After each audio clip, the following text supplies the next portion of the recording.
हाय, मी क्रांती. माझ्या ब्लॉगमध्ये तुमचं स्वागत आहे. तर आता वाजले रात्रीचे 9:30 आणि मला बनवायची अंड्याची भुर्जी. आता इकडे बघा, मी अंड्याची भुर्जी बनवणार आहे ह्या 2 अंड्यांची. आणि इथे मटकीचं कालवण आहे सकाळचं थोडंसं. तर चला दाखवते तुम्हाला. इथे मटकीचं कालवण आहे, पण ते पुरणार नाहीये ना, तर थोडंसं चटणी, मीठ आणि शेंगदाण्याचं कूट टाकून आहे ना मी थोडीशी आमटी वाढवते. तुम्ही असं करता का? मला कमेंट करून सांगा. जर भाजी थोडीशी शिल्लक असेल तर त्याच्यामध्ये चटणी आणि मीठ, शेंगदाण्याचं कूट टाकून तुम्ही भाजी वाढवता का? कारण 2 माणसासाठी आहे, थोडंसं कमी पडेल म्हणून त्याच्यामध्ये थोडंसं चटणी, शेंगदाण्याचं कूट आणि मीठ थोडंसं टाकलंय ना, तर थोडं पाणी घालणार आहे आणि ती भाजी मी थोडीशी वाढवणार आहे. आणि इथे मी बनवणार आहे अंड्याची भुर्जी.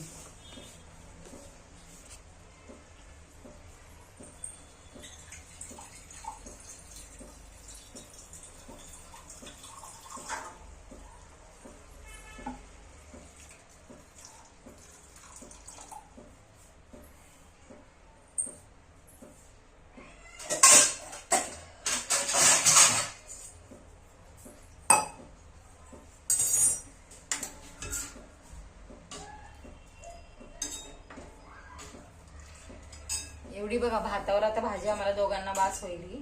आणि आता इथे 2 अंड्याची भुर्जी मी बनवणार आहे.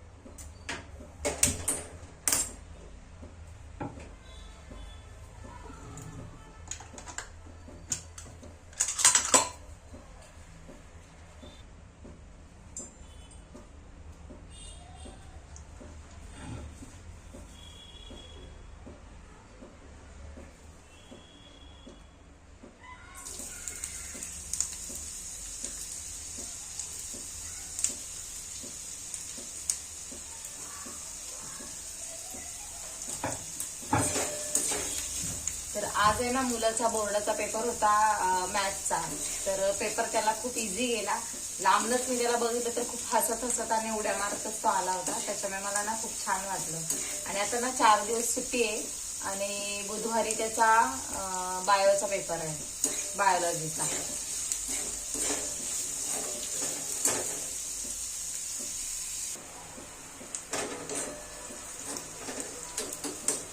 माझ्याकडे काय आता टोमॅटो नाहीये, त्याच्यामुळे मी फक्त कांदा, कोथिंबीर आणि चटणी आणि हळद आणि मीठ घालूनच टोमॅटोची साधी भुर्जी बनवते.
आता आपली अंड्याची भुर्जी तयार झालेली आहे.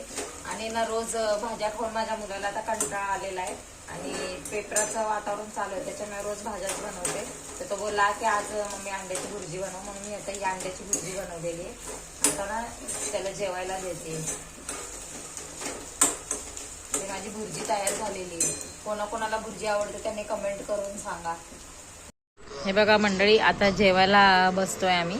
आणि हे ना मी सकाळी रताळ्याचे काप बनवले होते, तर ही अंड्याची भुर्जी आहे. आता आम्ही जेवतो. तुम्ही पण जेवा आणि अंड्याची भुर्जी कोणाकोणाला आवडते ना ते कमेंट करून सांगा.